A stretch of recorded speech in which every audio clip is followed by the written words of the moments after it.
Yo, peoples, what's good? Scooter heads, it's your boy Jay on the Segway. Today's video, I'm going to show you guys how to find trail systems. You know, some of you guys may live somewhere and you're like, oh man, I don't have nowhere to ride. Maybe you probably wouldn't even want to buy a scooter or EUC or anything like, electrical mobility type stuff because there's nowhere to ride. But if you guys do have a car or a vehicle that your scooter or EUC can go inside of, maybe you guys, it might be worth, checking this video out. So I'm gonna show you guys how I find trail systems to ride on. All right, so stay tuned.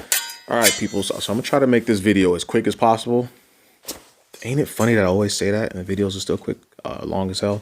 Anyways, this video is basically me showing you guys how I look for the trail systems that I ride on. Okay, I don't expect everybody to do this the same way, but this is how I find places to ride.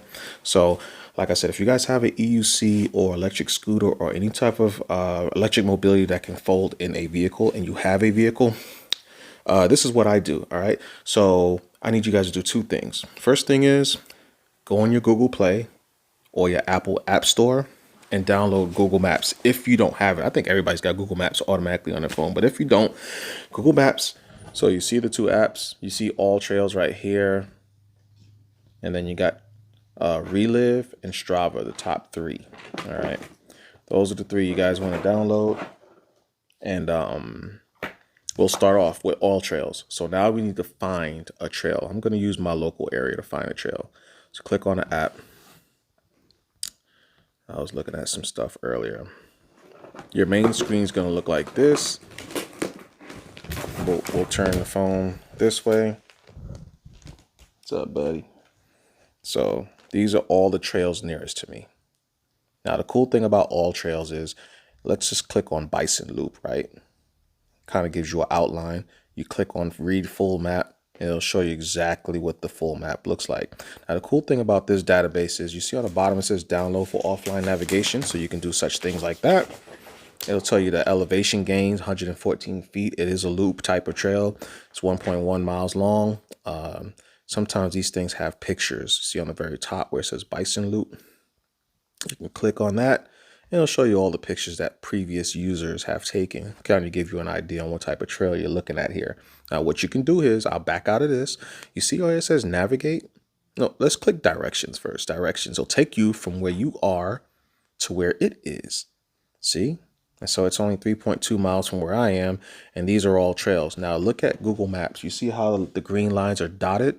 That means it is off-road. Off-road means it is not paved. It could be dirt. It could be packed gravel.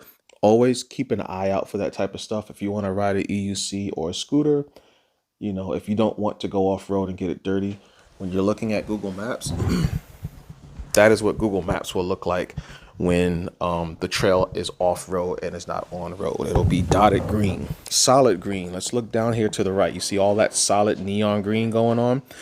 That stuff means that the trail is paved. Now, when you see sections like, you see how it's off-road here on the top, we got the dotted green and then it gets solid green and then it go back dotted a little bit for that little section and it's solid again.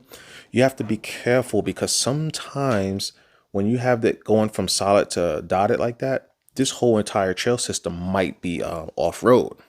So you got to be careful about that if that's something that's a big deal for you. Off-road, when I say off-road, I am considering packed gravel or packed dirt roads as gravel. I'm considering that off-road. That's not paved to me. So when I say paved, I mean completely paved, like a sidewalk is paved, okay? Same thing right here.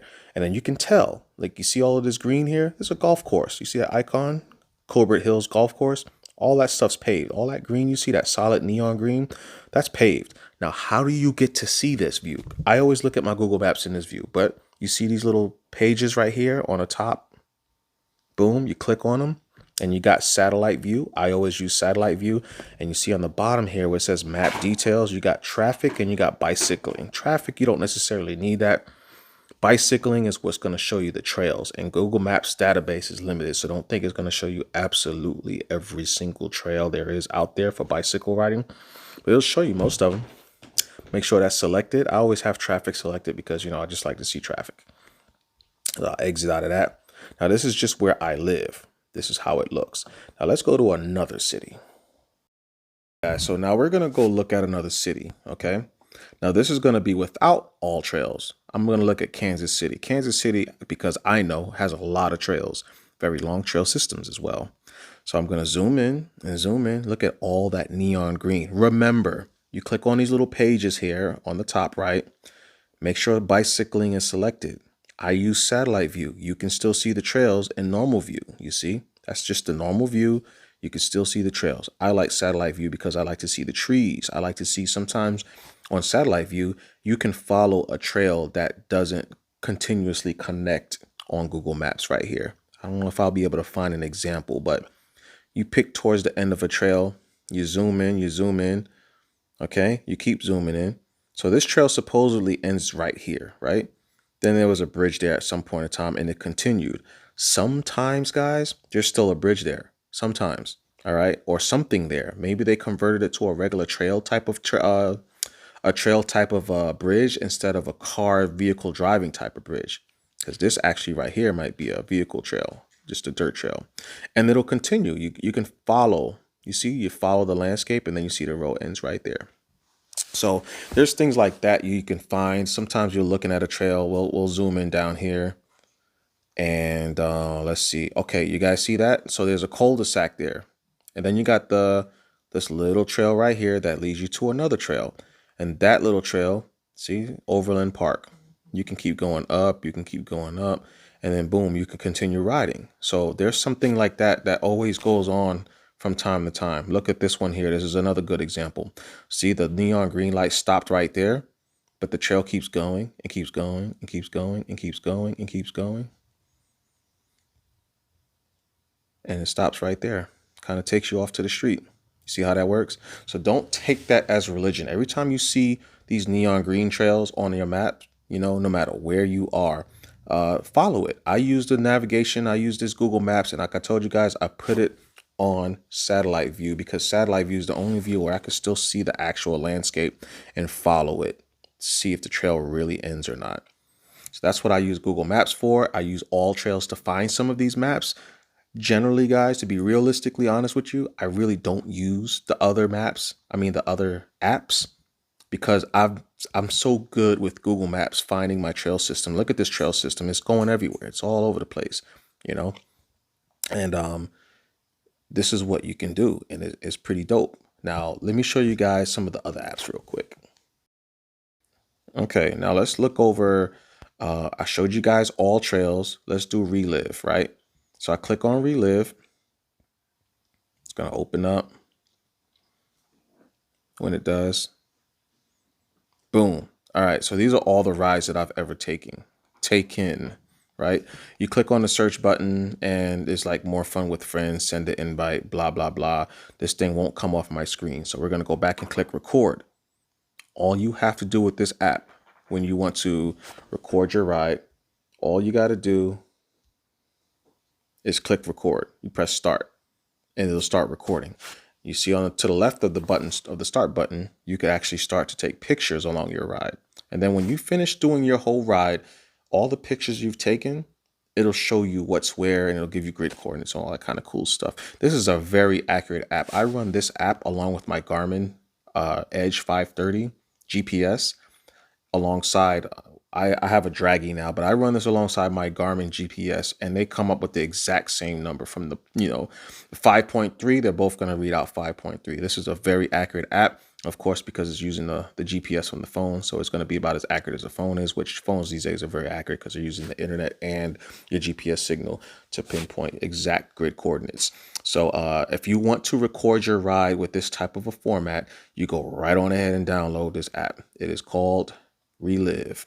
And that is the app that you guys see people on YouTube making those cool little kind of video clips. This is what they're using. Now, Strava does the same thing as Relive, but it doesn't give you the cool little video at the end when you finish recording your ride. But you can look at your maps and see where you are. But this doesn't work unless you have the free trial. You see, as I start your free trial, this is going to be a part of this app right here that you're going to have to pay for. So if you don't want to deal with that, don't use this to find trails. Only use it to record your ride. This will do the same thing Relive does, but this actually leaves cookies on this map. Like you see this map right here, it will leave breadcrumbs. So as you ride, it will leave a little trail of where you've been. So if you need to use this for navigating, but you want to like freestyle your ride by just riding wherever, if you need to find your way back, as long as you have this app running in the background, it does not need to be, no, it does need to be recording. You have to press start for it to start recording. You can pick what type of bike you're riding. I pick e-bike because it doesn't have electric scooter on here as an option, and you can't put your own option. So I just go on ahead and I choose e-bike ride. And then, you know, if you have, it'll determine your position of your nearby devices. I think this thing has, yeah, running cadence. So if you have like Garmin cadence sensors, it will, you can sync it up to your phone. And it'll actually show you the data from, you know, from how you are, your body, and how it's reacting to the whole thing. But yeah, this is a pretty cool app. I kind of like this one also, but I don't really use it that much unless, like I said, I'm freestyling and I don't have, let's say, my Garmin GPS or anything like that, and I don't want to use Google Maps to navigate. Then I'll use this thing to kind of get me around and find out how to get back to where I came. So I think, let me see, Trail Forks is also another good one.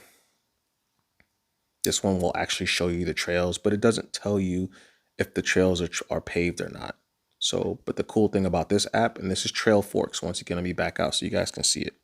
You see it, Trail Forks. The cool thing about this app, I click on it. This is the screen you're on. It'll show you where you are. It'll show you what city you're nearest, of course, like Google Maps and and Waze does. But you see the dotted lines, those black dotted lines are the trail systems. You can press your finger on one of the lines and it'll show you. It'll show you guys the actual trail. Look at that. And it says mountain bike trail. Now, I'm going to leave that the way it is, and I'm going to press this other set of lines right here. And see? And that's what this app does. It'll show you that. It'll see, and it'll show you on the bottom there.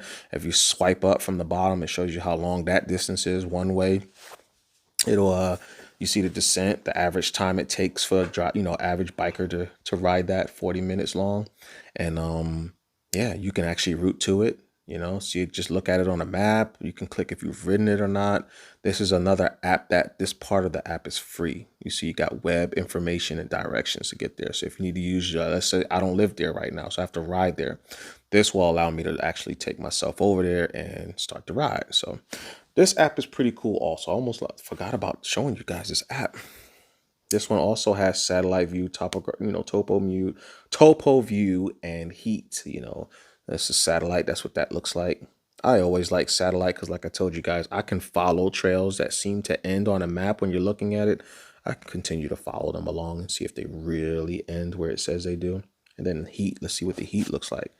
That's probably going to be where most of the traffic is. Yeah, that's where most of the traffic on the trail system actually does move. It's that little section out there. So anyways, that's pretty much what we got for this video. I just wanted to show you guys how to look for trail systems.